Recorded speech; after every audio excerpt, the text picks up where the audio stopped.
Y'all know what time it is. If y'all don't know, y'all better ask somebody. Hat on, suit on, looking like the Dapper Dawn, giving them all dressed like $1,000,000, diamond things in its cuffs.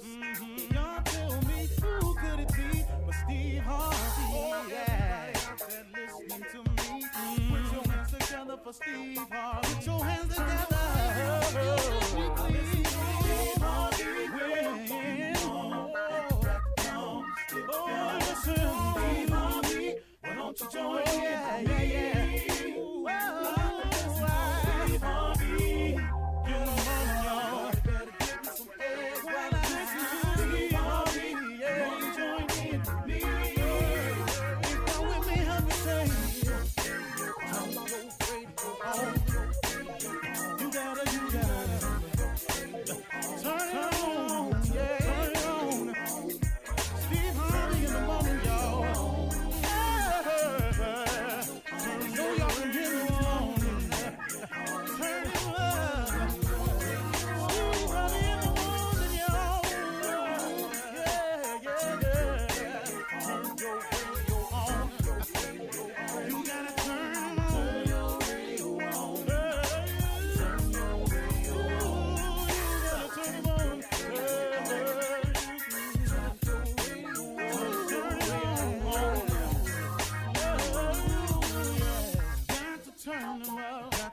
Steve Harvey got to turn them out. Got to turn them out. Steve Harvey turn them on in the morning, y'all.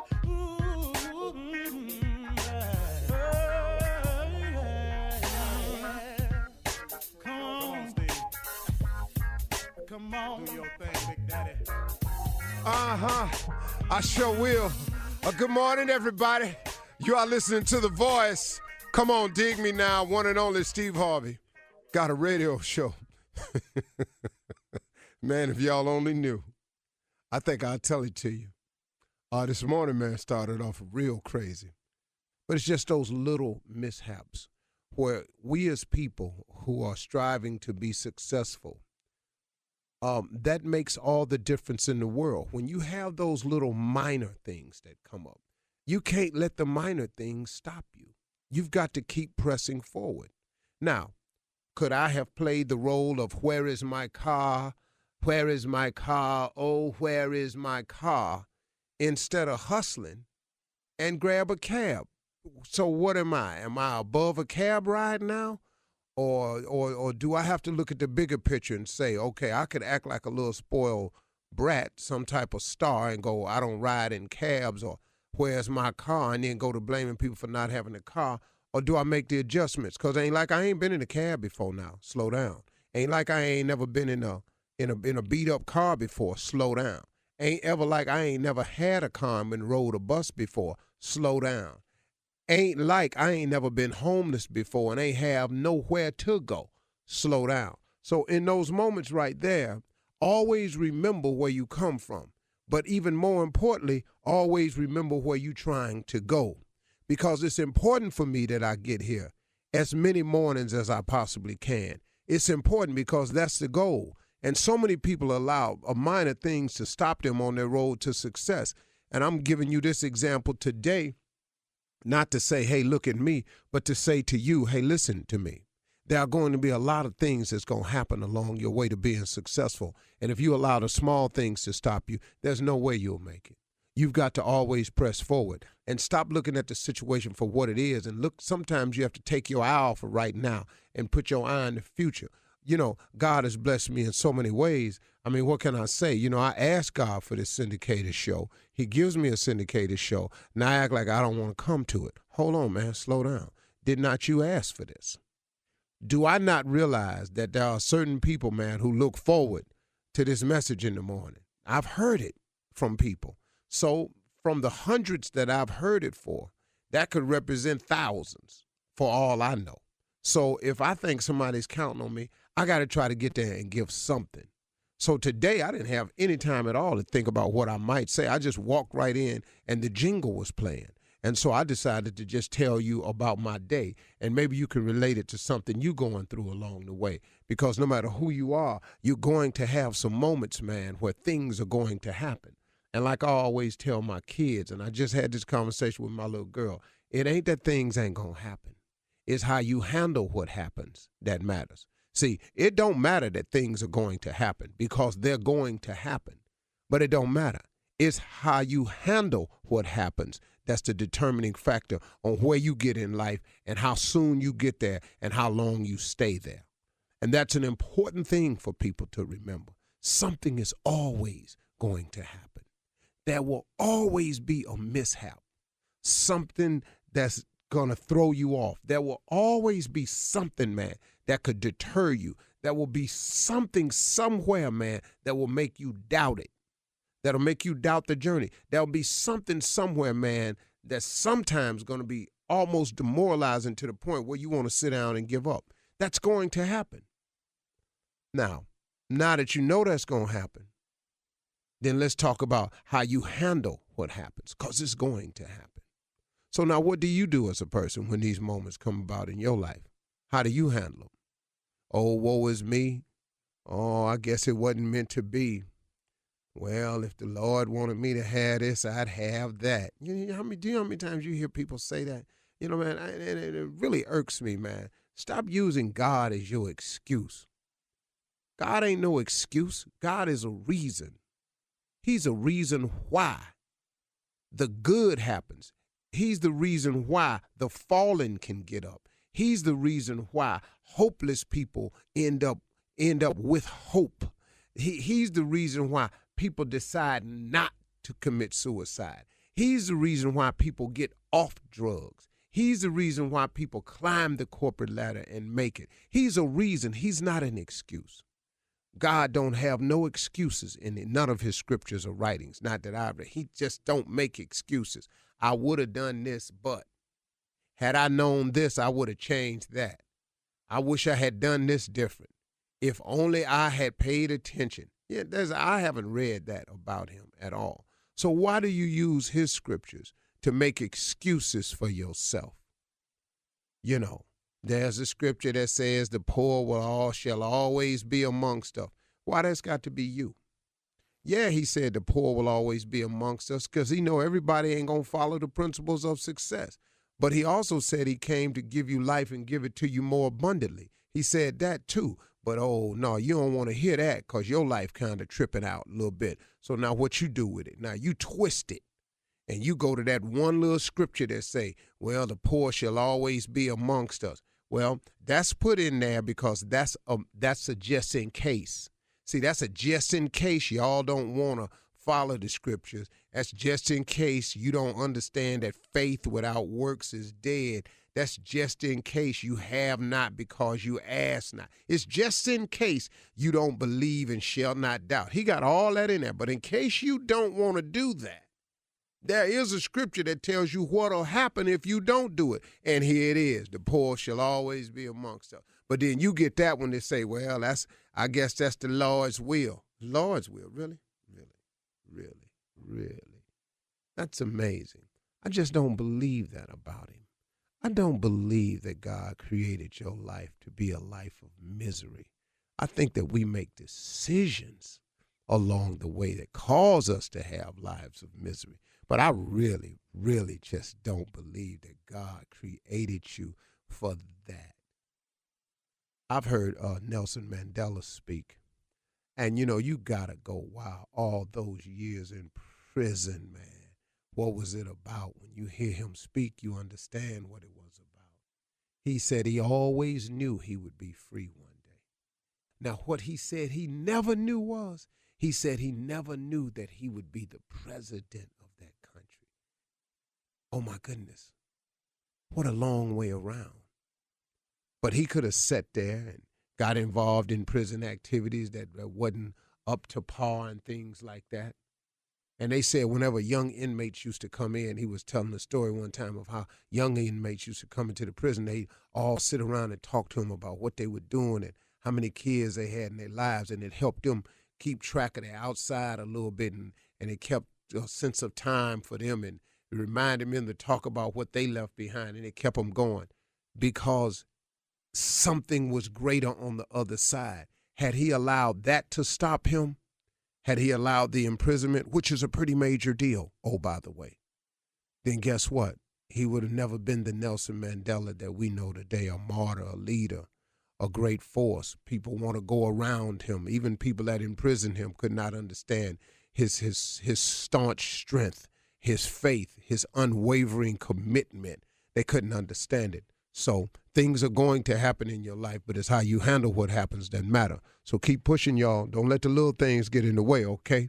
And if you sometimes you just don't know. I got in the cab thinking I wasn't going to make it, but at least let's go see. Let's try. I made it. Now, guess what? That gives me another piece of information that I have. And I had to see it again today. Guess what? I said today, man, sometimes when it look like you ain't going to make it, just go head on anywhere. Now, I could still be back there at the hotel talking about where my car. But I got up in here, I made it. So now, what y'all going to do with it? Let's go. You're listening to the Steve Harvey Morning Show. People get ready. There's a train coming. You don't need no ticket. You just get on board. Ladies and gentlemen, the train is here. Shirley Strawberry. Hey, good morning to you. How you doing, Steve? Carla Ferrell. Good morning. And Junior. Morning, Unc. With nephew Tommy. In the building. And Uncle Steve. What's happening, Steve? Yay. I'm ready. Ready for sing hard. what? Whatever. Yes, sir. Ever you want. Have you ever been That's a that boy Christmas singing. caroler? Yeah, you know, that's what I ought to do. I'm going to do Yeah. Hard singing Christmas hard. carol. Roscoe does the Christmas carol. Oh, goodness. Yeah, I'm going to do a few Christmas carols. Jingle bells. Better You do it. just won't, you, We don't have I hear jingle bells. We don't have a 34 break. You sir. better do it while Jay ain't here. That's what you better do. Come on. Dashing through the snow on a one-horse open sleigh. This is going to take a long time. Yeah. Oh, what fun it is to ride in a one-horse open sleigh. Take your time now. Oh, jingle bell. Jangle. Oh, jingle There you bell. go. Jangle. Oh, jingle, jangle all the way. Yes, yeah. Okay. And oh, what fun it is to ride in the one-horse open sleigh. Uh-huh. Hey, hey. Hey, yeah. How about joy to the world? I got joy I got to the world. It's about him. Oh, joy to all the boys and girls. No, he working. Joy Dang it. Take This your is his time. version, yeah. to the world. Oh, joy, If he say joy and pain. all the boys and girls. Deck the halls with Ooh, that was bells hard. of folly. That's hard. Fa la la la la, la la la la. 'Tis the season to be jolly. Fa la la la la, la la la la. Now we reach our gay apparel. La da da, da da da, da da da. Okay. Man. Yeah, Man, That was good, All man. right. Yeah. good hard Christmas. When you Yeah. come back on, can you do Silent Night for us when we come back? Boy, Temptation. as hard as I And can. Santa Claus is coming to town. Yeah. I need that Yeah, too. and let it And snow. Rudolph. Yeah. And Rudolph. All right. Throw Rudolph in there. All right, we're coming back with Steve sings Christmas carols hard Hard. at 32 after, right after this. You're listening to the Steve Harvey Morning Show. We are back. Steve singing Christmas carols. We're all in the Christmas spirit. Yeah. Steve is singing them, Yeah. but his Yeah. way. And you know he sings hard. Hard. And we had a request Lounge for. singing Christmas Yeah. carol. I think we had a request for Silent Night, Steve. Silent night, Isn't that a soft song? holy night, Ooh, you singing hard on the mic. all is calm. You messing the mic. Everything is bright. Round your virgin, your mama, your mama and your child. Holy infant, so tender, tender and mild. Silent night. Holy night. Break it down. Oh, All the way go down. soft. come. All the way down. Oh, Praise is good, Roscoe. it bright. Rudolph the Red-Nosed Reindeer. Oh,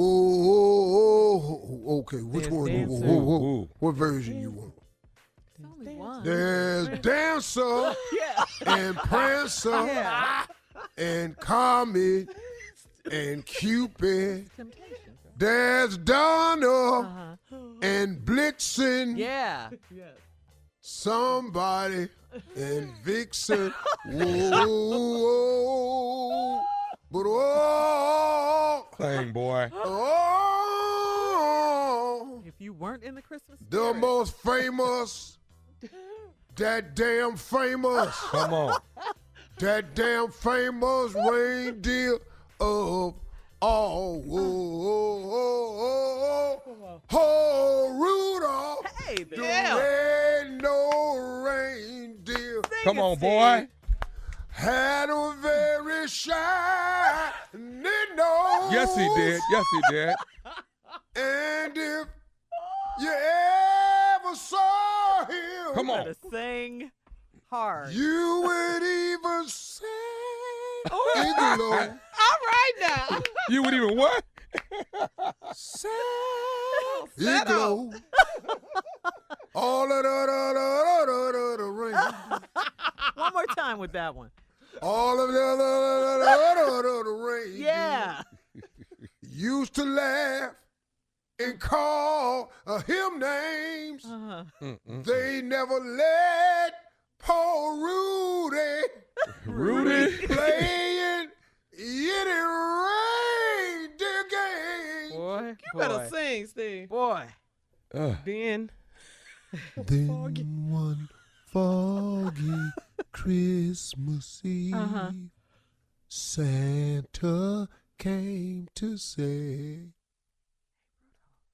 "Hey Rudolph, with your damn nose so bright, why don't you bring your little ass on over here and guide this sleigh tonight?"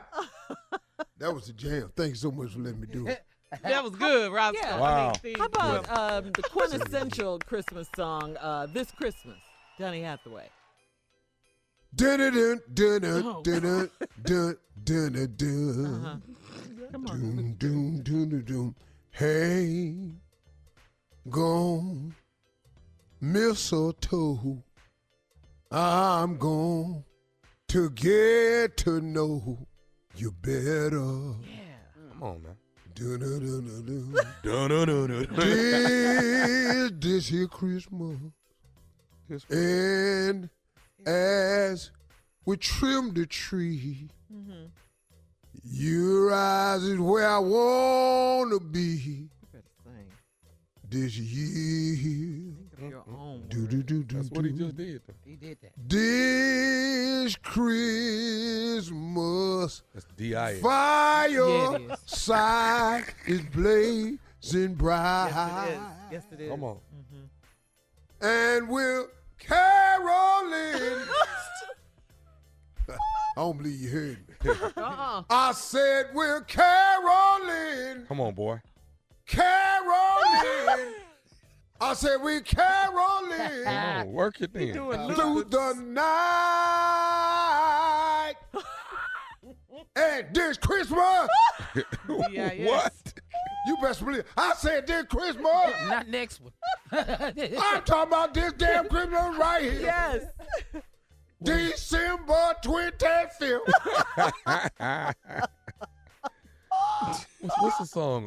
Well, the weather outside is right. What's that? Let us know. Let us know. Let us yeah. know. You want to hear Boys to Men version? It don't matter. No, it ain't gonna be the same. I just want. Let it snow. You got the Boys to Oh, you got the Boys to Men version. Let it snow. How about Santa Claus is coming to town? That's the one. Yeah. Santa Claus is coming to town. Yeah. You supposed to like Santa Claus is coming to town. You better not pout. You better not pout. Woo! You better not cry. You better watch out. I'm telling you why. Santa Claus is coming to town. Santa Claus is coming to town. Santa Claus is coming to town. One more time. Santa Claus is coming to town. Oh, yeah. Santa Claus is coming to town. Come on, Santa. Santa Claus is coming to town. When he coming, Santa Claus is coming to town. What he doing? Santa Claus is coming to town. Is he late? Santa Claus is coming to town. Come on, close it out. Santa Claus is coming. Come on. Come on in here. Hurry, hurry. He's coming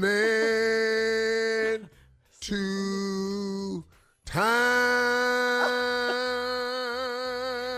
Santa Claus. Prank phone call with the nephew coming up right after this. You're listening to the Steve Harvey Morning Show. Come on, let's run that prank back. What you got? All right, it's my pop's all-time favorite. I need a kidney. I need a kidney. Hello. Hello, I'm trying to reach Brother Conley. This is Conley. How you doing, brother? This is Deacon Patterson calling from the church. How you doing today? Deacon Patterson? Yeah. Just doing fine. And yourself, sir? I'm doing good, doing good. You know, the church is behind you on what you're going through, and we praying for you, man. We know all about you going in the surgery on Friday to get your pancreas removed. So I wanted to give you a call, man, have a word of prayer, and let you know that we all are pulling for you, and we know that the man upstairs is going to pull you through this successfully. Well, God bless and keep you there, Deacon. God bless and keep you, because I tell you, I'm going through something here. Me and my wife, we've been talking about it, and we've been praying on it, and it sure is a wonderful thing to know that your church is with you, and y'all thinking about me in prayer. I've really had to take this to the Lord.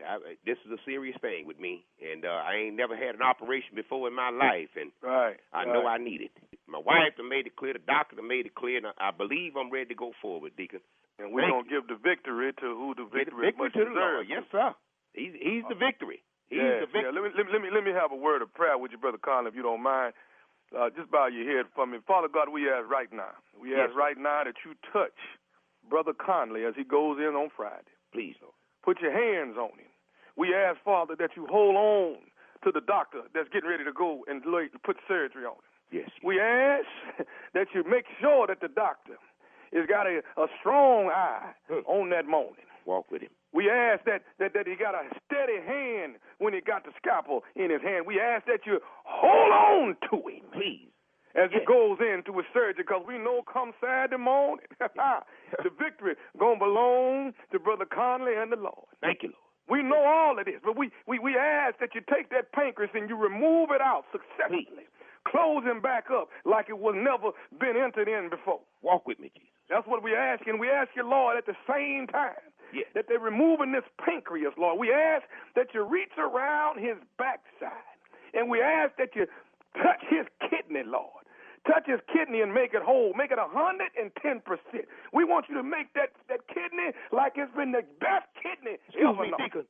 Deacon. That's Deacon Deacon Patterson. Yes. Oh, yes, sir. No, sir. There's nothing wrong with my kidney, Deacon.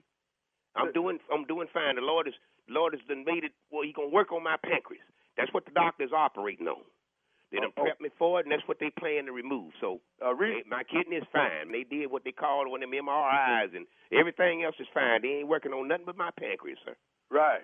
Well, let me say, I'm glad you brought that up, because this is one reason why I called you. Uh-huh. And of course, I did call to pray for you. Yes, sir. You know, because I want to make sure that you make it through this successfully. But another reason why I'm getting around to this here is what I want to ask you, and I know we've never met face to face. I've seen you a couple of times, like I said, at the church, but you've been out most of the time with your sickness and whatnot. But now, what I was going to ask you was, and I know this is, I hate to come at you in the final hour when you're getting ready to go have surgery and all that, but if you don't mind, if you could see it in your heart to do something for somebody else.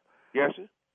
That's the Lord's will. You're always supposed to help those who can't. Right. And I'm glad you think like that. Mm-hmm. Now, when they go in on Friday morning and remove that pancreas out, do you think that they could go in and get one of your kidneys? Because I need one. Hold on just a minute, Deacon. What you say? What you say?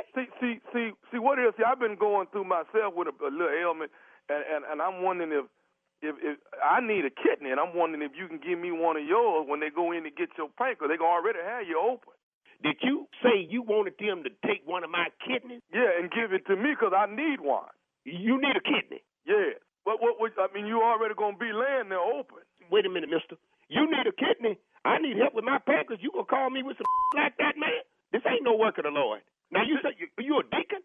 Yeah, like I said, Deacon Patterson, my name. But see, what I'm asking you is, what harm is it? Me, man. Brother Conley, what harm is it if you already open and laying on the table? Oh, you ain't heard a damn thing I said, have you? I said man, you crazy as hell. Now, what I'm going to have to do, I'm going to need to call the pastor, because, see, it's some going on here. You say you knew? You mighty damn new, mister. Matter of fact, you too damn new to know who you're talking to. What I'm saying is, you have two, like you say they did the MRI. I don't give a what I said they did, man. I got two kidneys, you got two. One of yours bad, that's your problem, mister. Let me tell you something. I'm trying to get well, and you calling with this you say you a new deacon. You damn sure is, and you won't be at that church long. I tell you that, because if I ever get close to your sister, we got some reckoning to do. What is it gonna hurt for you to give me one of them kidneys if both them kidneys is good? It ain't gonna hurt them thing, because you ain't getting my kidney, man. It ain't gonna hurt. What is wrong with you? Say, man, all I'm saying is if you're gonna be open and laying on the table, what is it gonna hurt for you to give me one? Oh, now you're gonna tell me I'm open and laying on the damn table. What kind of a prayer are you in charge of, mister? Let me tell you something. Obviously, I need to meet you before I get to the hospital. And maybe I can help take out that damn bad kidney of yours. I can tell you that. We it out. You won't feel a damn thing. How about that? I'll be damned if you're going to call and talk me out of one of my damn kidneys, man. I'm trying to live just like you trying to. Let the Lord take care of me, because what you talking about ain't got a damn thing to do with Jesus. You can kiss my and get off my phone. That's what you can do. Can I say one more thing to you? What? Is you listening to me? Man, I done listen to you, and you ain't talking about nothing. That's got nothing to do with what's going on with me, mister. You running a game? If I could get to you, I'd put lead in your do you understand But me? can I just say one more thing, and then I'm going to let you go? Is you listening? For what? This is Nephew Tommy from the Steve Harvey Morning Show. You just got pranked by your daughter. Oh, Lord have mercy. That girl, Lord have mercy. Lord have mercy. Jesus. Hey, you all right, Brother Conley? Man, you done made me use language that I swear I don't know about. I heard my neighbors and them using that. I done stopped a long time ago talking that way. Please forgive me. Lord have mercy. Woo. Y'all, I'm going to have to. Lord have mercy. My heart is palpitating here. Lord have mercy, Jesus. Mister, this ain't me. This ain't me. And I tell you what. And I enjoy Steve Harvey and Nephew Tommy. I do. Brother Conley, I got to ask you one more thing, man. What is the baddest, I'm talking about the baddest radio show in the land? It's got to be. It's got to be y'all. It's got to be y'all. Hell, I don't even remember the name of it now. The Steve Harvey Morning. The Steve Harvey Morning Show. Lord have mercy. I ain't going to forget it now. Can anybody loan me a kidney? No, I need mine. No. Sorry. Want to loan me one? I got to pee way too much to let my kidney go. I need it. Coming up, more of the Steve Harvey Morning Show right after this. You're listening to the Steve Harvey Morning Show. Steve, here's a question. Well, actually, it's probably for Junior and Tommy because, Steve, we know that our jobs isn't as lucrative as yours, Steve. So, because when we're with you, Steve, you pay for everything, right? Y'all don't. Right. See. I pay sometimes. I pay sometimes. Tommy do. I pay sometimes. Yeah, Junior has. Yeah, okay. All right. I've never seen it. All right. So Shirley anyway, Carla. You haven't, Carla. ever. What'd you say, Carla? And nor will I. No, ever, no. So, okay, so here's a question for Junior and Tommy. So think about your friends and family. Mm-hmm. You're the ones who make the decent money in this friendship or in your family. In your circle, okay. Yeah. Now, do you splurge on them or do you feel like they're a leech and does money actually change everything? Can we talk about something else? Why? Because I don't need my family that's in Houston listening. Well, we got to go on say it, though, Junior. Well, go ahead. I splurge on them. Uh-huh. I guess my problem is when I think you expect it. Okay. When we sit down for dinner at a restaurant and it's 15, 20 of us, Mm-hmm. I think I started, I've been telling my wife, I said, I think they expect this all the damn time. Ain't nobody said I got me and my wife, I got ours. Don't nobody say that. Mm-hmm. It's just pass that envelope down there to Tommy. They not fitting to say that either. Nah, they not going to do that. Because you're talking to somebody speaking up right now that's been there. Go ahead, Steve. Go ahead. I can walk y'all through the whole process, but please don't expect them to ever say it. They don't fix their lips or nothing. It ain't fitting to come out. Don't prepare your ears like, what? No, because they didn't. They didn't say it. They not fitting to say it. They ain't about to say it. Hello. You finna pay for everything. So what I do with my family when I'm around them, I just treat them first class. Y'all just come on, this the life, here it is, welcome.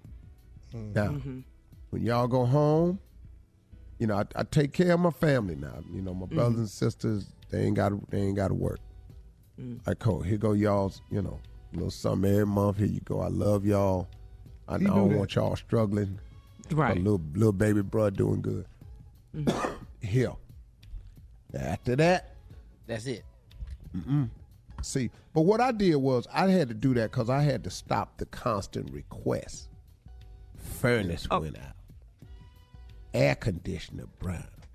I need tires. So they kept coming to you. Disconnection notice. I went to the doctor. Hold up. You got to pay the doctor bill. And man, it becomes a request from two sisters, a nephew. My nephew ain't never asked me for nothing. Two sisters, two brothers. Just a request. Bro, I'm trying to fix my garage. Can you help me? That damn door, it's dislodged. And see, I don't want to hear that. So what I do is I got everybody in a situation. Here we are. Everybody got a little payroll check coming from. Here it is every month. You're going to get that. All y'all pensions, y'all can keep your pensions that you done earned off your jobs, your retirement money, and here go your little baby brother throwing in a little bit more. Now, can you make it from there? Because I feel as though you should. You don't see no reason why you can't. Ladies and gentlemen, our very own voice of reason, intellect, and most importantly, the facts. Ladies and gentlemen, Miss Ann Tripp. Thanks, Steve. Good morning, everybody. This is Ann Tripp with the news. U.S. District Court Judge Emmett Sullivan blocking the Trump administration's new rules on asylum, declaring them a violation of federal immigration law. The way Judge Sullivan puts it, quote, it is a will of Congress, not the whims of the executive, that set the standards for expedited removal. That's the quote. Under Trump's current policy, immigrants who claim that they've suffered domestic violence or gang violence in their home countries cannot use either reason as grounds for seeking asylum here. Meanwhile, it does appear that the Congress is getting closer to averting a partial government shutdown tomorrow. In fact, Democrats in the Senate have gone along with Senate Republican leader Mitch McConnell's short-term spending bill designed to keep the government operating through early February. I'm glad the leader thinks the government should not shut down over the president's demand for a wall, and Democrats will support this CR. CR refers to continuing resolution that was Senate Democratic leader Charles Schumer. The measure from the majority Republican Senate still does not contain the $5 billion that Trump wants from taxpayers for his border wall. Outgoing House Speaker Paul Ryan bid farewell to the Hill yesterday, and although he didn't mention Donald Trump by name, he did call for renewed political civility. For all the noise, there is less passion, less energy.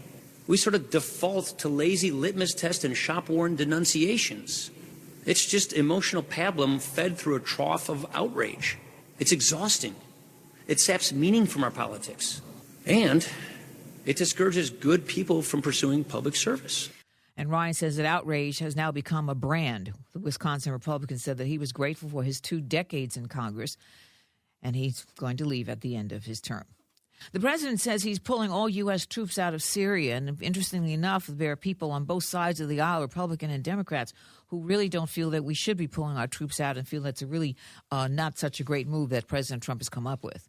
There's been another episode of Living While Black. Okay, this time a young black man goes into a bank in Ohio to cash his first paycheck from a new job. The white people working at Huntington Bank thought it was too large a sum for a black man to be making, so they called the police, who took the man into custody and only released him after they reached his boss. And then the boss verified that, yes, this is my employee, and yes, he is paid that much. That was Huntington Bank in Ohio. The so-called First Step Act, a measure backed by President Trump, and believe it or not, sailed through the Senate this week. It's a First Step Act. It's a criminal justice reform bill aimed at lowering prison recidivism and sentences for non-violent drug offenses. It was promoted by presidential son-in-law Jared Kushner. The idea favored by both Republicans and Democrats. The First Step Act expected to pass the House easily. You may not have experienced this, but a new study says loneliness peaks at 3 stages of life. People in their late 20s, then their mid-50s, and their late 80s. That's when we're sad. But today is National Go Caroling Day. Have you heard the story that they're telling about Bethlehem? Have you heard the story of the Jesus child? Now back to the Steve Harvey Morning Show, everybody. You're listening to the Steve Harvey Morning Show. James Brown for the Steve Harvey Morning Show. Man in the street, very simple question. The question is, what is your favorite Christmas song? Joy to the World. Jingle Bells. Oh, Holy Night. Silent Night. I'm dreaming of a white Christmas because Bakersfield never has one. Mele Kalikimaka. Could you sing that for me? Oh, no. Joy to the World. Silent Night. Grandma got run over by a reindeer. Grandma got run over by a reindeer. Rudolph the Red-Nosed Reindeer. Sing a little bit for me. No. Merry Christmas, Happy Holidays by NSYNC. Jingle bells a rock. Jingle bell rockin', na-na-na-na. Rockin' and singing the night away. Merry Christmas, pretty baby. Merry Christmas, pretty baby by Charles Brown. What's your favorite Christmas song? Santa Baby. I like that one. Joy to the World. Silent Night. Oh, Holy Night. Santa Claus went to the ghetto. Chestnuts roasting. Christmas Carol. I like the Mariah Carey one. That's one of my favorite songs. I love that. The question today is, what is your favorite Christmas song? Man, Feliz Navidad. Feliz Navidad. Rocking around the Christmas tree. Hang all the mistletoe. I'm gonna get to know you better. What's the name of that one? This Christmas, fireside blazing bright. Rudolph the Red-Nosed Reindeer. Can you sing a little bit? No. It's Christmas. Sing it. Oh, no. Michael Jackson, I Saw Mommy Kissing Santa Claus. Can you sing it? White Christmas. The one from Charlie Brown Christmas. The Oh, Christmas tree. Or no, that's not it, is it? No, it's the other one. It's the is that is it? Yeah. My favorite Christmas song is Santa Claus Comes to the Ghetto by Snoop Dogg and Nate Dogg. You're listening to the Steve Harvey Morning Show. So go on, nephew, with your little segment. Well, you know, it's that time of the year, Right, Shirley, and it's right. good for some people, and then some people have to make adjustments. You understand what I'm saying? Side pieces have to make adjustments. You understand that? And I want to talk to all of y'all. Here's one. I just listen. Don't find out what mall I'm going to, because I don't need you at that mall. Thank you. You understand what I'm saying? Thank you.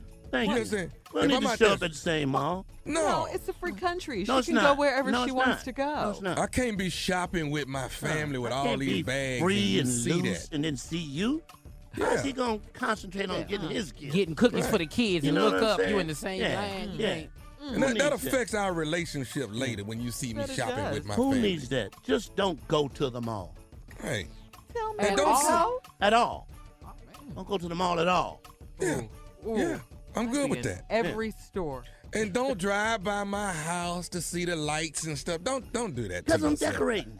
Don't do that. Don't drive by there. All my little reindeers put lit up. yourself through Don't. that. Why is you passing by the house? Don't you put the lights up for the people to see? Don't put yourself through that. I'm a Why people. are you putting yourself through that, Shirley? It affects our relationship people. after And you the see new silhouettes of me and my family in there. You don't need to see that.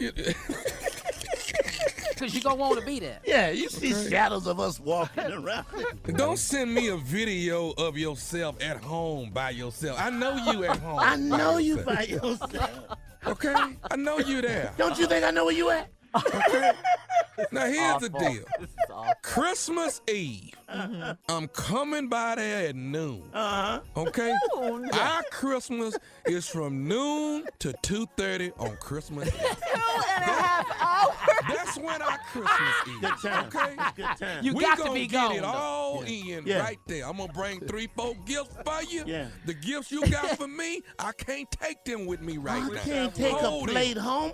What is wrong with Oh, you? man. A plate? I can't come in here with no box and put it under the tree. Who that's from? I can't take the boxes you got for me and put them up underneath Make my a plate tree. if you want to. I'm throwing it on the highway. That's what I'm doing. I never see that nice That box. ham is going out the window. Make it. Go ahead and make it. Don't buy that watch. Guys, really. Watch gonna be on the side of the road. Don't call me or send me music to my phone. What do they do? Lonely Christmas. Don't do that. Oh, the emotions, yeah. What do they do the lonely do? at Christmas? They don't call. That's what they don't do. That's what they don't do. They don't call. All this texting, sending Christmas pictures, and all. No. Okay, Tom. No. Wait a minute. Ask you this time. When do you hook up with the side piece? Then? What day is that? Christmas Eve at told you. noon Okay, to but I'm talking about 2:30. after that. After Christmas. What day? This goes on to the second, boy. I What's can't wrong wait. with you? Till the new year? The new year. So our Christmas We're and so our done. New Year's Eve is the same 2.5 We're hours. gonna get New Year's and Christmas all that in together. Yeah. Right there. 2.5 hours. So we're Wait, gonna wait, change hold gifts and we're gonna eat chitlins right there on the 24th.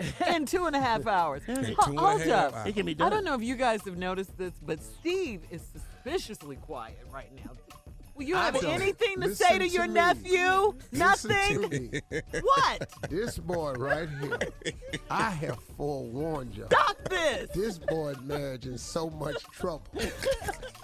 I'm not gonna be in this laughing with him. I'm not gonna be the Billy Bush to Donald Trump. That ain't what I'm gonna be.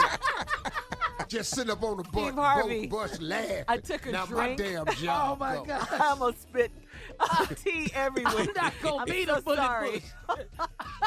One more time. I'm not gonna be the Billy Bush to Donald Trump with these damn jokes. The only one out of work right now, damn it, is Billy Bush. And all he was doing was laugh. Right, Trump made it to the White House. And Billy gone. Never There's to be heard something from again. desperately wrong with this picture. Yeah, Just we've saying, never man. even heard It's from just Billy things We're Bush. that just you giving need out to the know. don'ts. That's how we doing, Steve. Yeah, No, don't be you ain't, all, I ain't with none of this. Thank you, all on Steve. Facebook, though, looking at the family Christmas picture. Why are you doing that to you? Why you do that? Don't put yourself through that. All right, more of this crazy, ignorant show. Steve Harvey Morning Show right after this. You're listening to the Steve Harvey Morning Show. Coming up at the top of the hour, right about 4 minutes after today's Strawberry Letter. But first, nephew, it's time for today's prank phone call. Y'all hold tight. Here it comes. Hello? Hello, I'm trying to reach Cassandra. This is she. Hey, how you doing? I'm fine. Who's this? This is Brian.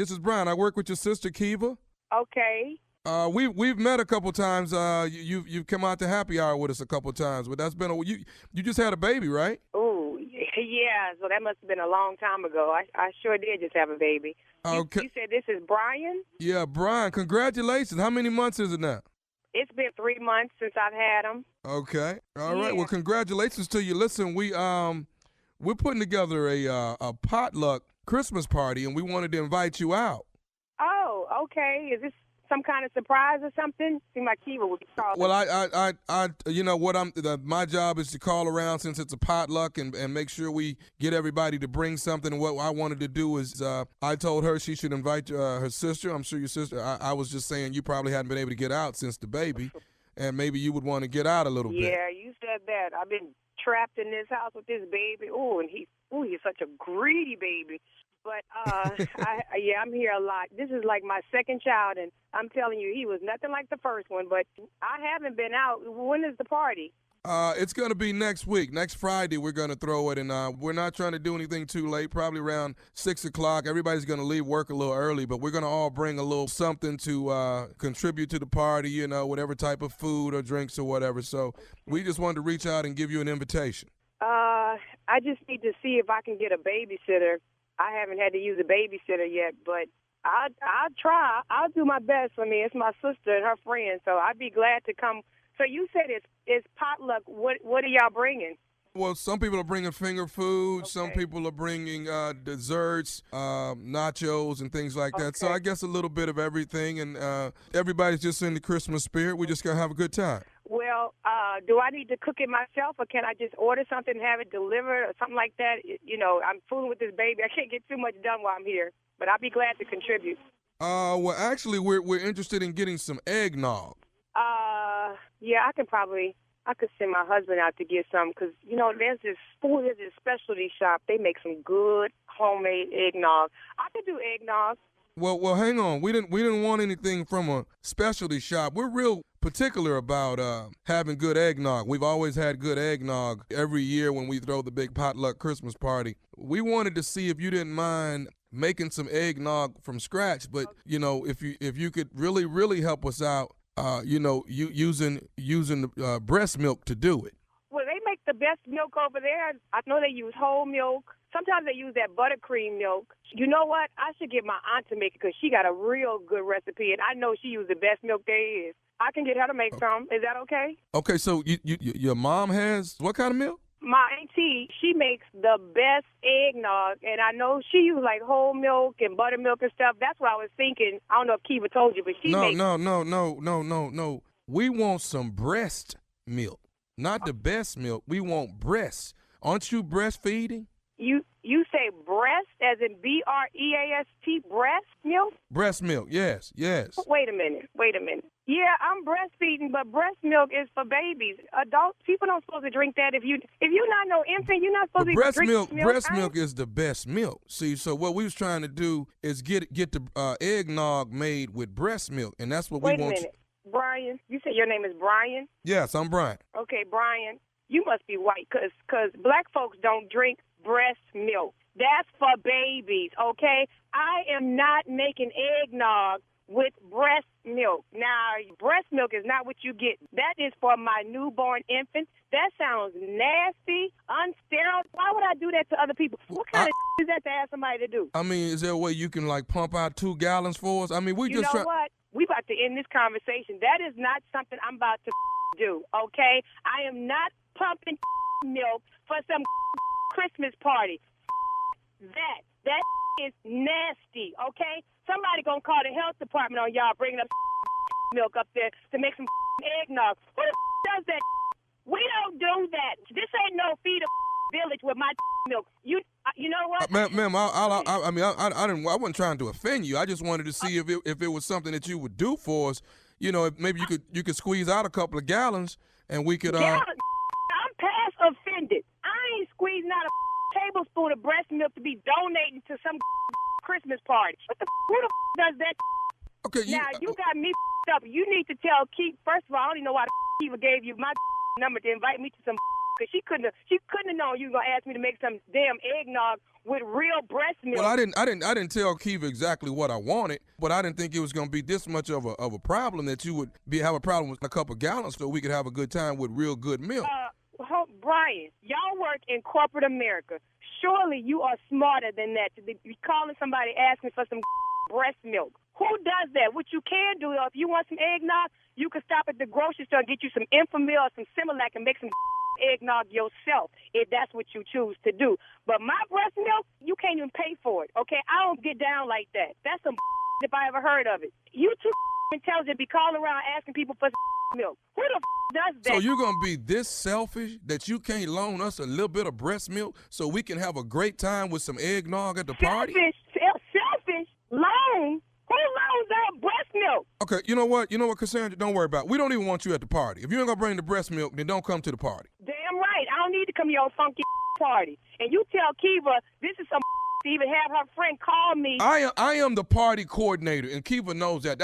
I tried to be nice enough to invite you. I'm offended. I am offended, okay? Would you ask your wife or your girlfriend or whoever your baby mama is to do some like that? Would you expect somebody to ask her? You disrespecting me asking me for some like that. Okay, you know what? Brian, what is your last name? Because I'm failing to remember who you are, because I'm sure going to ask Kiva. Well, Brian ain't really my name. I didn't really want to tell you my real name. Oh, so you playing on the phone then. You probably don't even know my sister. No. Who is this? I mean, I talked to your sister about 20 minutes ago. I talked to Kiva. You ain't talked to my Kiva, because this is I know that too clearly. Okay, but I want to go on and tell you this here. You know what? You're going to get off my damn phone. That's what you're going to do. Kiva told me to call, because, see, I am nephew Tommy from the Steve Harvey Morning Show, and your sister Kiva got me to prank phone call you. You talking about that nephew Tommy that's on the TV and the radio. You know what? I'm embarrassed.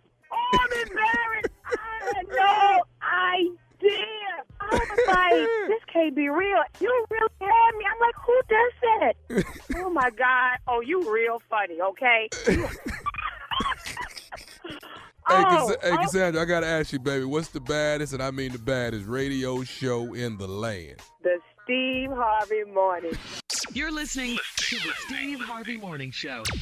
All right, right now, guys, it is time for today's Strawberry Letter. Don't forget, if you need advice on relationships, on dating, on work, on parenting, on sex, on more, submit your Strawberry Letter to steveharveyfm.com. And I had a parenting question for y'all. I asked y'all earlier, and y'all are not giving me a chance to ask y'all this. We would like to talk to you about it, maybe about 41 after the hour. Can we do it then? Yeah, let's Yeah, hold we got to get to the letter. It's his show. But go ahead. Run your That's right, Tommy. Run your show. Don't let them take over. No, can't even say your W's. Always trying to be in charge of something. What you say, Shirley? Shirley? 41. What? He can't even say his W's, and he's going to try and defend someone. I know you ain't letting the Wingstop come between this. Or the Whataburger. It's what a burger. Tommy. They have delicious fries. Yes. All right. Anyway, click submit Strawberry Letter. And thank you guys, because we have been getting a lot of letters in. We need more, though. Guess I'll just ask tomorrow. I told you when. Stop being like He that. can't ask nothing on his show. That don't make no sense to me. You just be quiet, okay? How about that? Whatever. Introduce the And letter. introduce the Buckle letter. up and hold on tight. Here it is, Strawberry Letter. They only let me say that because there ain't no damn W there. Wow. Thank you, Tommy. All right, here we go. Subject, he chose his wife over me. Dear Steve and Shirley, I need your advice because I really want to kick my dad's wife's behind. I am a 42-year-old single mother of 2 kids. My children's dads don't help me financially, so my father has helped me raise my kids for the past 15 years. Well, I recently lost my job and everything went downhill.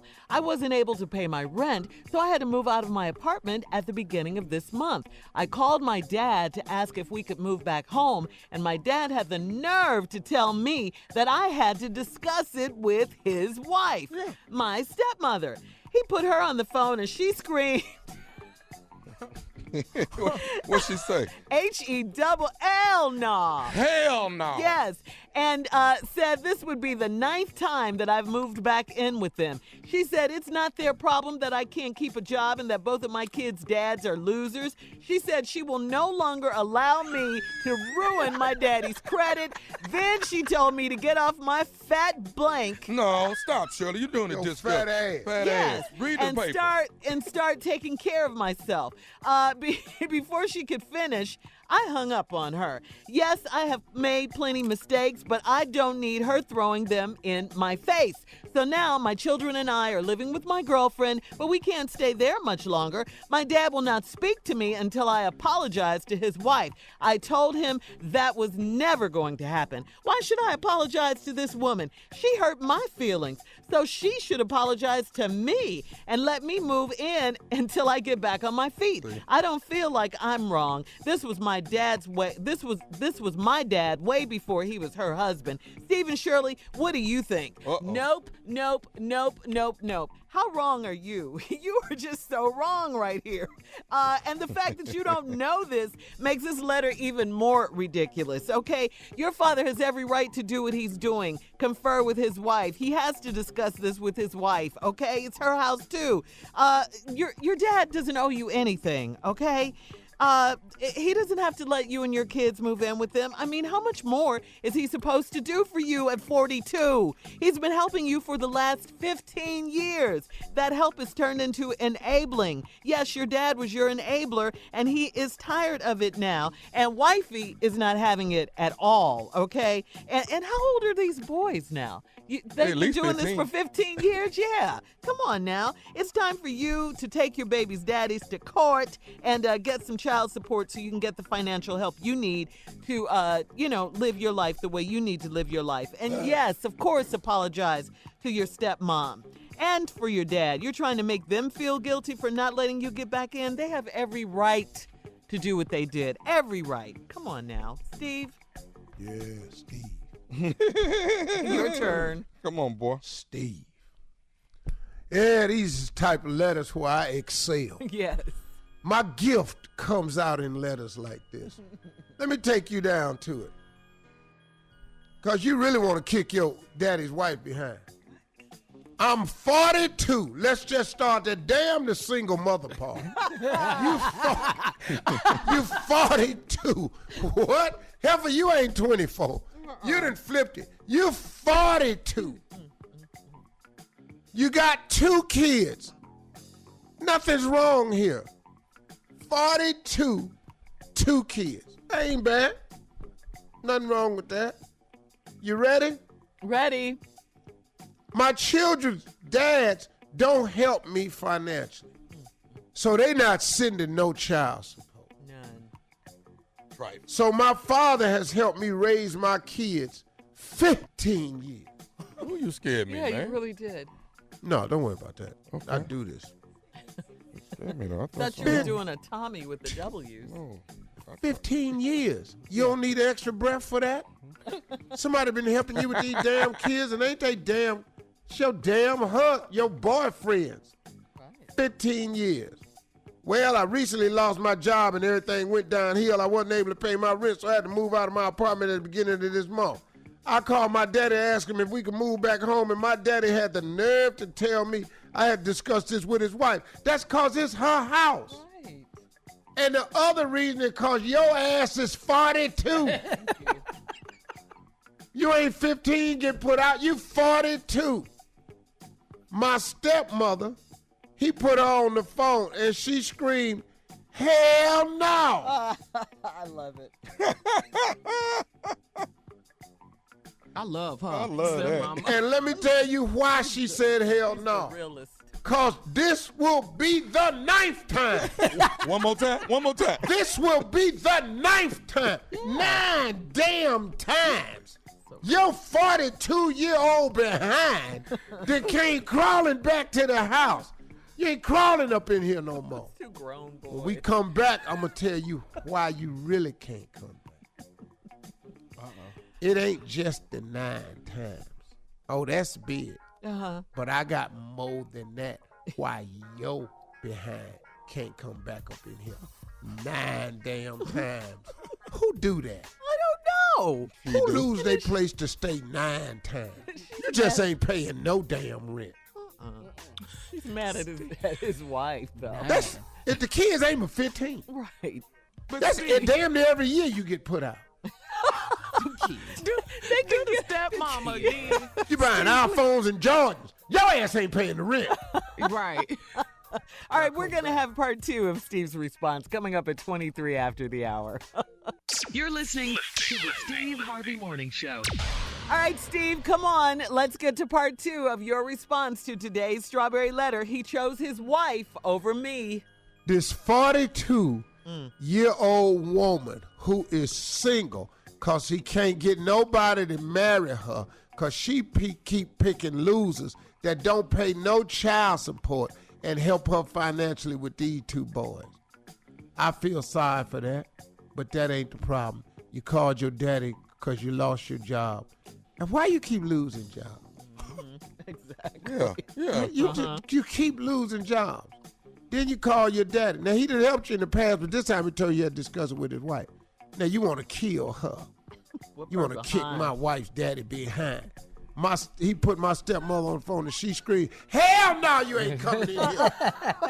Hell no. You not bring it. She said it would be the 9th time, and she did not lie. She's a business. I love her. Because you didn't dispute it. This the 9th damn time that I moved back in with them. She been there through 8 move-ins.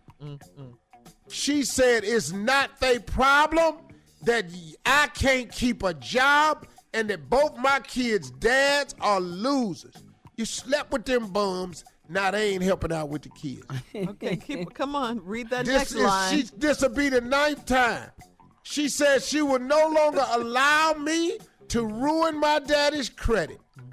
Here is what you really mad about. Come on. She then told me to get off my fat ass and start taking care of myself. Yes. That's what prompted this letter, right? That's it. She done called your fat ass out. See, she wasn't going to write this letter until she told her, get off your fat ass and take care of yourself. Hello. Now we have the letter. Now, before she could finish, I hung up on her. Because the fat ass wiped you out. He don't want to hear it anymore. It was. This is how the conversation. Get off your fat ass and take care of yourself. Hey, what is daddy and stepmama over there doing by themselves anyway? What are they doing? They live it. Yeah. They 42. They probably 60, 70. They just enjoying their life. And loving their life. They don't want them damn kids in there. Her fat ass in there eating groceries. They already, last time she was here, what reason she left, they padlocked the refrigerator. They put combinations on all the cabinets. And you know those boys are Be sure she could finish, I hung up on her. Everything. Yes, I have made, now here we go. Here come the confession now. I hung up on her. Yeah. Yes, I have made plenty of mistakes. But I don't need her throwing them in my face. She ain't throwing them in the face. You keep throwing them in their face. You keep dragging them damn kids back over there 8 times prior. It ain't that they throwing it in your face. You keep bringing it to their face. So now my children and I are living with my girlfriend. But we can't stay there much longer. You know why? Because your girlfriend know you got a fat ass. And you're over there eating groceries up over there too. And them 2 boys. My dad would not speak to me until I apologized to his wife. Because, see, you ain't just hang up. See what she called you, fat ass, take care of yourself. Oh, you went out the house like you at the Waffle House. I knew you was going to come back around. Oh, you threw something back up in that house that now you got to regret. I'm fat. Oh, I'm fat. I ain't the only one fat. Me and you wear the same size because when I lived there, I wore your clothes. That's why you can't come back. And that's why you got to apologize. I told him that was never going to happen. Now, you're not going to apologize to her? Well, you ain't getting in this woman's house. No. Are you stupid? Why should I apologize to this woman? She hurt my feelings. You been eating her groceries, staying in her house, messing up your daddy credit. She don't owe you nothing. No. At all. She hurt my feelings. So she should apologize to me and let me move in until I get back on my feet. Whoa. See, everybody always got to do something for you. She got to apologize to me and let me move in until I get back on my feet. It's hard to get on your feet with ass your size. Steve. I've seen big people fall before. It take a while. They got to roll over, get on both knees. They need a hand up. If ain't no handle nowhere, they just stay there. Stop that. No, I'm telling you, that's what this is. I don't feel like I'm wrong. Well, Shirley told you all wrong. This was my dad way before he was her husband. Yeah, your dad. But when he get a wife, he has to leave all others and cleave unto her. That's your ass is included in the leave. Her what? Your ass is included in the leave. Her And you could come over people's house and stay longer if you could leave some of that ass. Yeah. They're going to lose appetite. But you brings that wide ass with you. Yeah, she too hungry. And you steady replenishing ass. See, if you would get in the weight loss business, somebody wouldn't mind letting you stay there. But you in the ass replenishing business. You over there just growing ass. We sitting up here watching it get wild as we go. Yeah. Your sons is sitting on it while you walking around Walmart. You got one son on each cheek. But Steve, you ain't got to get a grocery card. She your really, boys is riding your ass around the what? She really doesn't get it. She says this was my dad way before he was her husband. Come on. Yeah, that's right. But so damn what? He's still your daddy, and he say you can't come over there.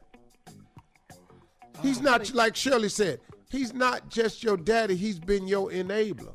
You've been over to these people's house 8 times. So what you do is, you know you ain't got to do right as long as you don't want to, because you can just go over your daddy's house. Exactly. Well, they done put a stop to this. So now I ain't got to go to work. I don't feel like it today. You fired. No, I'm going to my daddy's house. Exactly. Yeah. You ought to be taking care of Dad, actually. You're old enough. You're 42. You're lazy. And your ass look like a car seat. All right, Steve, we got to go. Email us or Instagram us your thoughts on today's Strawberry Letter at My Girl Shirley. And coming up, more of the Steve Harvey Morning Show right after this. You're listening to the Steve Harvey Morning Show. Now, because Santa's so busy, some of the Macy's department stores now, you got to make an appointment to see Santa. So I have the schedule right here. Okay. All right. It's time to go. So shut up, Junior. Here it is. You listening? We listening. Yeah. Come on, From Steve. 9 a.m. to 11 a.m., Santa is going to see kids that have long lists. Okay. That's just from 9 to 11. Don't come in here after 11 with no long list. We're just doing long listers from 9 to 11. Okay. Gotcha. Okay. And Santa is warning you this year, don't be repeating stuff you hear the other kids say, making Add your to your list list. longer. Just read your list to Santa The from long 9 to list is 11. first. Get them out the way first, right? Then at noon, starting at noon, Santa will see all the kids that are whiners. Whiners? You whine a lot. Ooh, the wine. I want to get. Shut your ass up and wait till noon. This the Black Santa. What time is the What time the wine is, Steve? That's 12 noon for the whiners.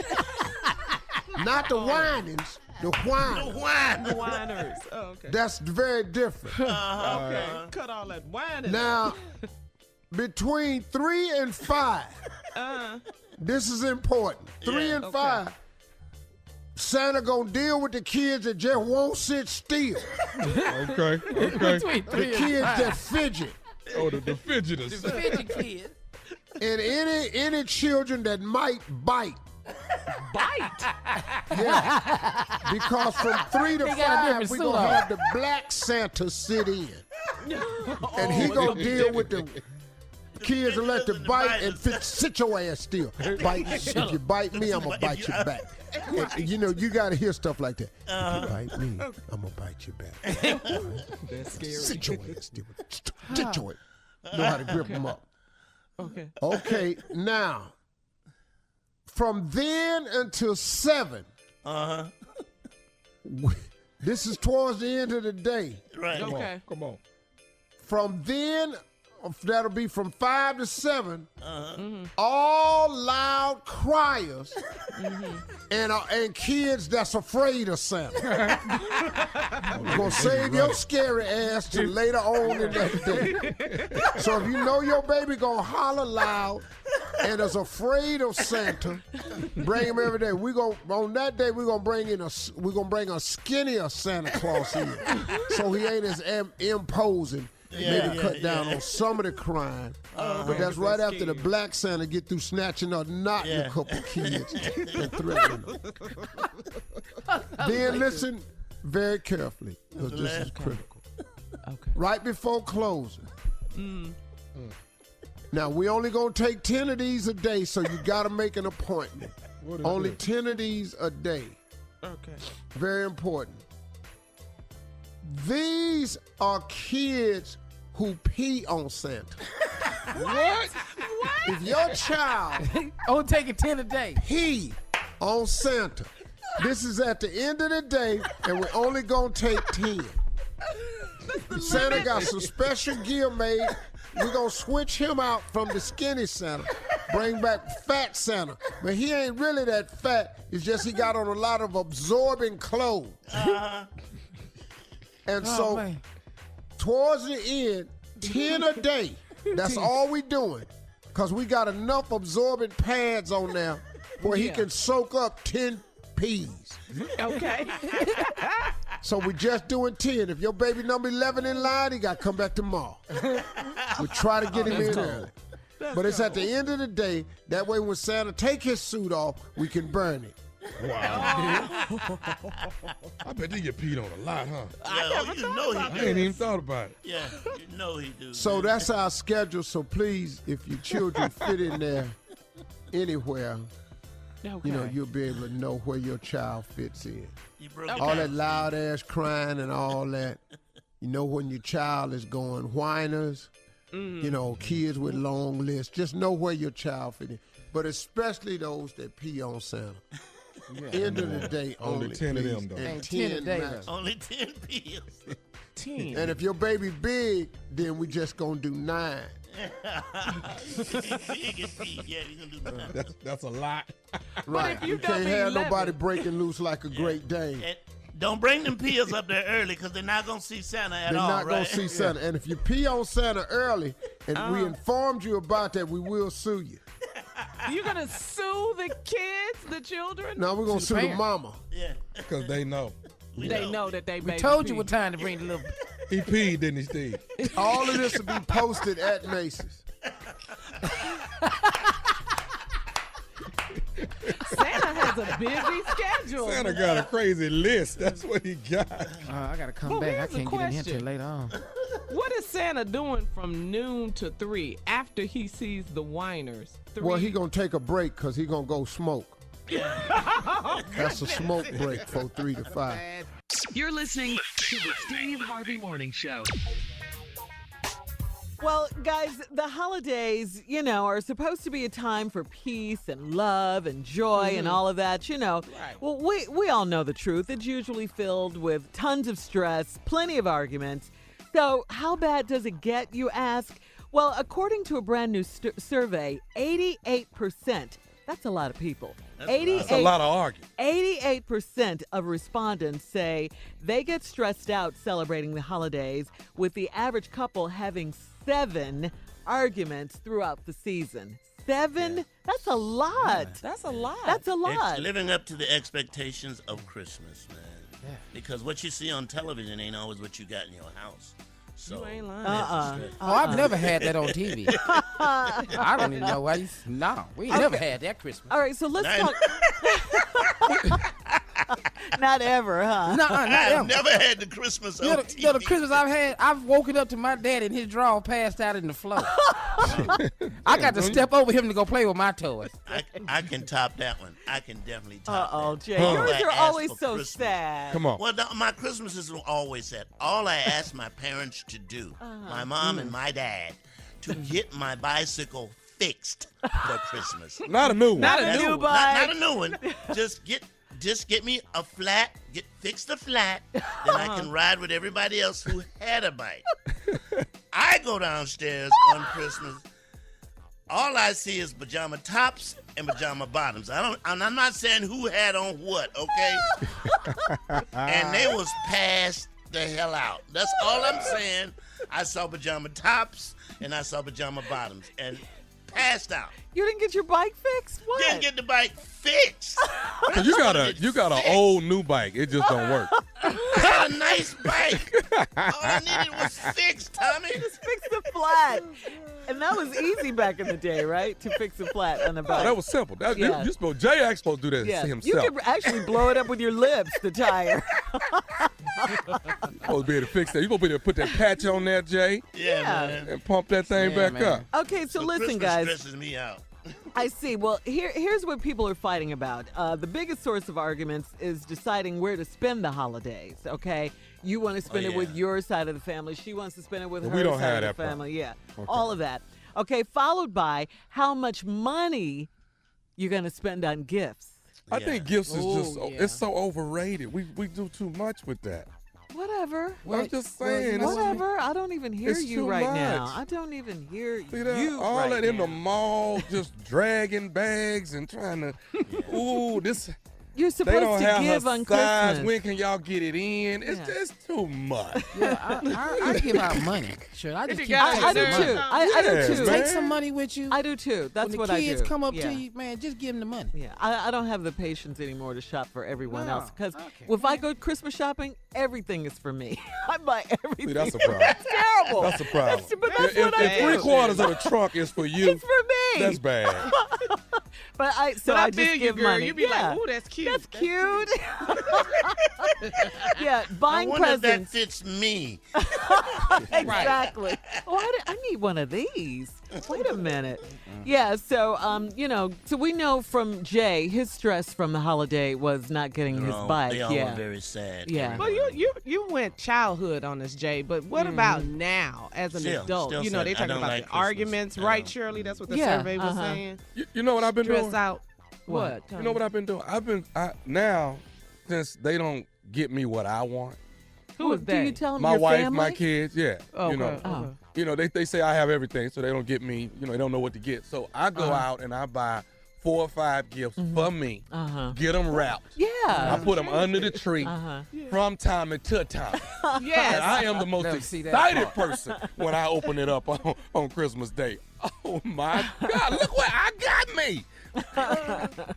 I saw that commercial, Tommy, on Walmart. Did you see it with a lady? Two Oh, mom yes. from mom. I saw She that. bought a mixer. and- yeah. Yeah. Love I it. mean, I wouldn't be excited for an appliance, but My stress for Christmas is like my daughter is so the opposite of me. I could not sleep Christmas Eve waiting on Christmas. She won't right. get up. She gets up. I mean, we got the Christmas tree all decorated, presents all under the tree. Right. 12 o'clock, she's still asleep. What? 1 o'clock. This is in the The afternoon parade the over. next day. 2 o'clock. Really? Finally. She done slept through Christmas. The parade I'm over. like, what? Whose kid are you? So that was my stress for Christmas. My daughter never got up early enough. And I'm gonna say this: no sex on Christmas is very stressful. I'm just saying. Okay. All Yeah. right then. I mean, that's my gift. With Wake or me up without like someone. The holidays stress a lot of people out. That's the that. thing. You know what we should do though? We should all pitch in Uh-huh. and get Jay a bike. We should all pitch in and get Jay a bike. I mean, you know, just With a new bike or used? a new bike Oh, You don't need a with bike. the tires up and running.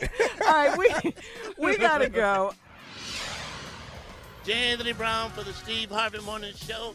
The question is, who's the person in your family or in your life that's always borrowing money? My sister. She owes you money right now. Mm-hmm. Like how much? I'm not even gonna say. My son, my cousins, My cousin as well. my sister, but it's a giveaway. You don't even look for it back. No. Me? Also me. My brother, begging Billy, If you could get the money back that your brother owes you right now, how much would it be? hundreds of dollars. Hundreds of dollars? Thousands of dollars. All right, J. Anthony Brown for the Steve Harvey Morning Show. All right, who's the person in your family that's always borrowing money? Have her answer, man. Have her answer, man. Who, me? Is that what you said?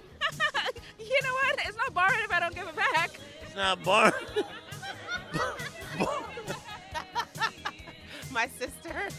If she paid you back right now, how much would it be? Woo! Close to $10,000 probably. Ooh, my dad. Does he owe you money right now? No, actually he doesn't. My sister, If she paid you back right now, how much would it be? $400. Or One of my uncles. How much does he owe you right now? Probably like a couple hundred. Do you think you'll ever see that money? No, he never pays his bets back. Me? You owe your sister money. Yeah. You paid her back. How much would it be now? Like 500. 500? Pretty good, pretty good. Anthony Brown for the Steve Harvey Morning Show. Who's the person in your family that's always borrowing money? It's Steve. Who? It's Steve Harvey. Steve didn't borrow no money from you. He borrowed money from me. How much does he owe you right now? A lot of money. Because I sell his suit, he never come and pay me for it. My children. If they paid you back right now, how much would it be? Over $1 million. Over $1 million. Are these your kids right here? They're shopping right now.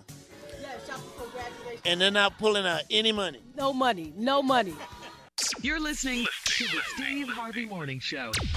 Now, according to a report published in American Psychologist, people who listen to others without actually seeing them are better able to determine that person's emotional state.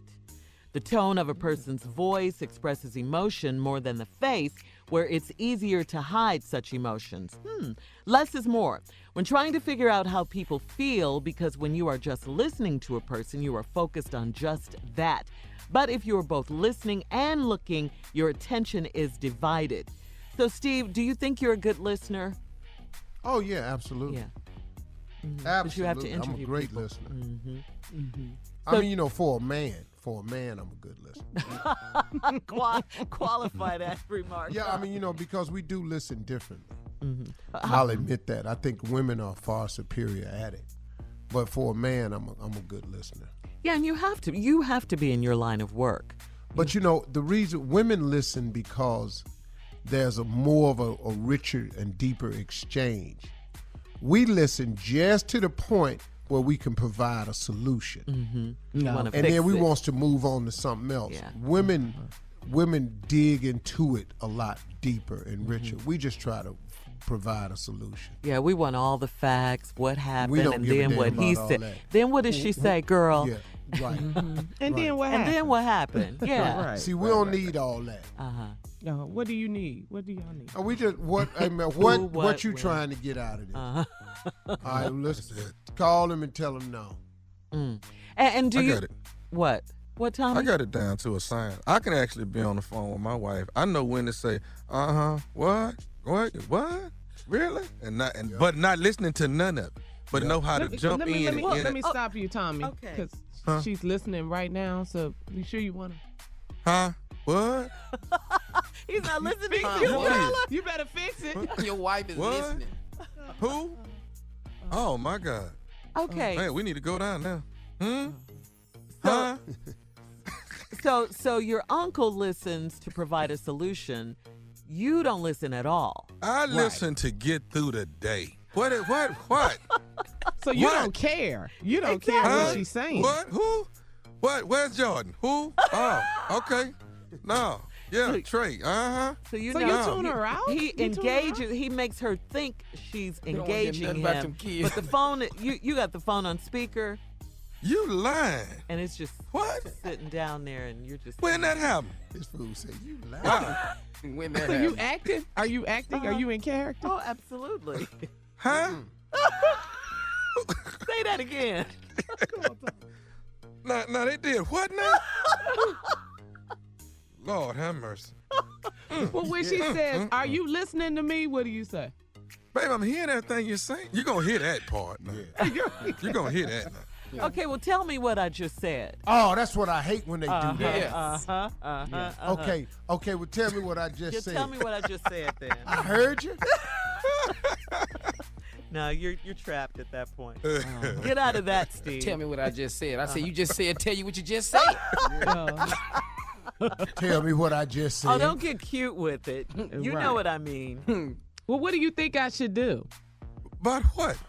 I mean, probably, really, honestly though, Carla, y'all just pray about it. That always. So should I take all the money out of the bank? No. Oh, now you're Oh, listening. no, Oh, money now gonna you're get my listening. attention. Now Now you're listening. We need to pray about it. You right. Dear Heavenly Father, he said no. Dear Heavenly Father, he said no. All right, we'll be back right after this. You're listening to the Steve Harvey Morning Show. Daniel Brown for the Steve Harvey Morning Show. Man in the street, very simple question. The question is, what is your favorite Christmas song? Joy to the world. Jingle bells. Oh, holy night. Silent night. I'm dreaming of a white Christmas because Bakersfield never has one. Mele Kalikimaka. Could you sing that for me? Oh, no. Joy to the world. Silent night. Grandma got run over by a reindeer. Grandma got run over by a reindeer. Rudolph the Red-Nosed Reindeer. Sing a little bit for me. No. Merry Christmas, Happy Holidays by NSYNC. Jingle bells a rock.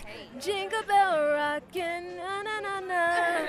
Rockin' and singing the night away. Merry Christmas, pretty baby. Merry Christmas, pretty baby, by Charles Brown. What's your favorite Christmas song? Santa baby. I like that one. Joy to the world. Silent night. Oh, holy night. Santa Claus went to the ghetto. Chestnuts roasting. Christmas Carol. Carol? I like the Mariah Carey one. That's one of my favorite songs. I love that. The question today is, what is your favorite Christmas song? Man, Feliz Navidad. Feliz Navidad. Rocking around the Christmas tree. Hang all the mistletoe. I'm gonna get to know you better. What's the name of that one? This Christmas, fireside blazing bright. Rudolph the Red-Nosed Reindeer. Can you sing a little bit? No. It's Christmas. Sing it. Oh, no. Michael Jackson, I Saw Mommy Kissing Santa Claus. Can you sing it? White Christmas. The one from Charlie Brown Christmas. The Christmas tree. Or no, that's not it. Is it? No, it's the other one. It's the is that is it? Yeah. My favorite Christmas song is Santa Claus Comes to the Ghetto by Snoop Dogg and Nate Dogg. You're listening to the Steve Harvey Morning Show. Steve, we're here at the last break of the day. Just one more thing, your closing remarks. What do you have for us today to take us into the weekend, Steve? Well, I think I should talk about dreams because it's such a major component to your success. Dreams are such an important component to success. You can't underplay dreams. See, let me tell you something. Education is necessary for certain fields and professions. You want to be a doctor, a lawyer, a dentist, a pilot, a scientist, a teacher. Education is so necessary for many professions in this world. But there is nothing, and I repeat, there is nothing more important than your dreams. Your dreams have value. Your dreams wake you up in the morning. The dreams give you hope. You know, I'm not saying education doesn't do that, but education don't wake you up in the morning. It's what you dream and hope of becoming with the education that wakes you up. It is your dream that causes you to even get an education. If you want to fly a plane, and that's your dream will cause you to do the things necessary to accomplish the dream. That's why I tell people, educators and all, if we spent more time talking to our children in our school system about their dreams and visions, we could reduce the dropout rate. But what we're doing is we keep talking to kids about the education, and we're not talking about the kids for the reason for the education. You got to get your education because you got to finish school. Finish school for what?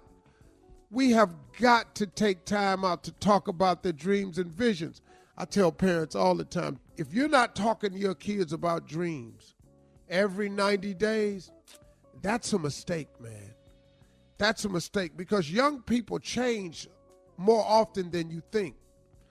But if you're not revamping your dreams every 90 days as an adult, you're making a mistake. Because guess what? You change also. Now, you may not change as often as your children because you become a little bit more subtle when you're older.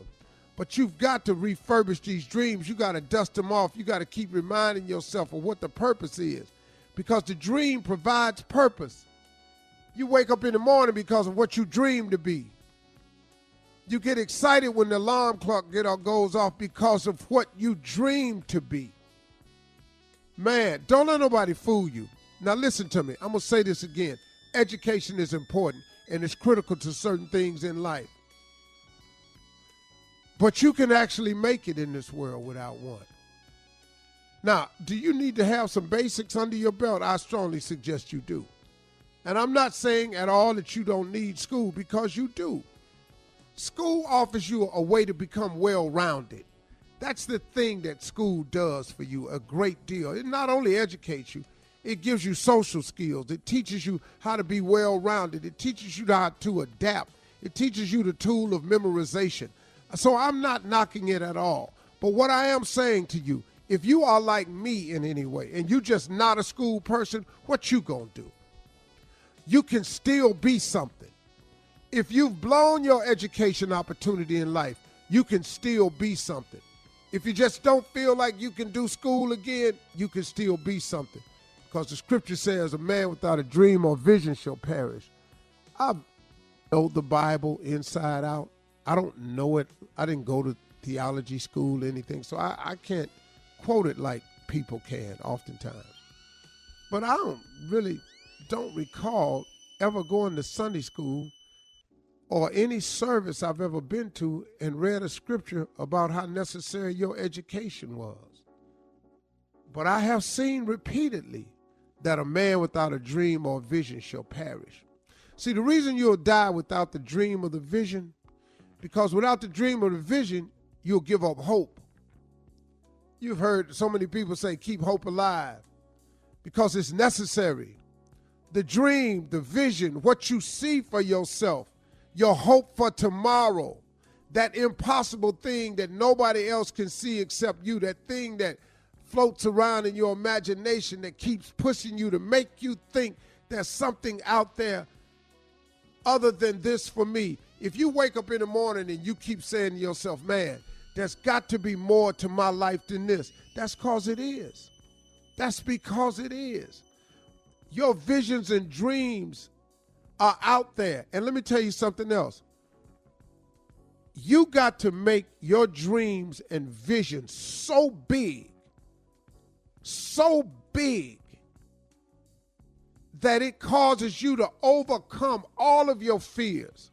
See, the fear of failure is the number one cause of failure in this country because people are afraid to fail. But you have to have dreams and visions so big that it just overcomes all of your fears. You've got to want something so big, so dynamic to happen in your life, man, that you've got to make this happen. And the fear is secondary to all of it, and it'll cause you to push through. You've got to dream of something so outstanding that in order for it to happen, you absolutely have to have God's help. If you're dreaming of only stuff that you can accomplish yourself, I got news for you. You ain't dreaming big enough. Start dreaming big. Increase your dreams. They will change your life. It will change your perspective. It will cause your hope to grow. All right? Those are my closing remarks. All right, today. Steve. All right. For all Steve Harvey contests, no purchase necessary, void where prohibited. Participants must be legal U.S. residents at least 18 years old unless otherwise stated. For complete contest rules, visit steveharveyfm.com. You're listening to the Steve Harvey Morning Show.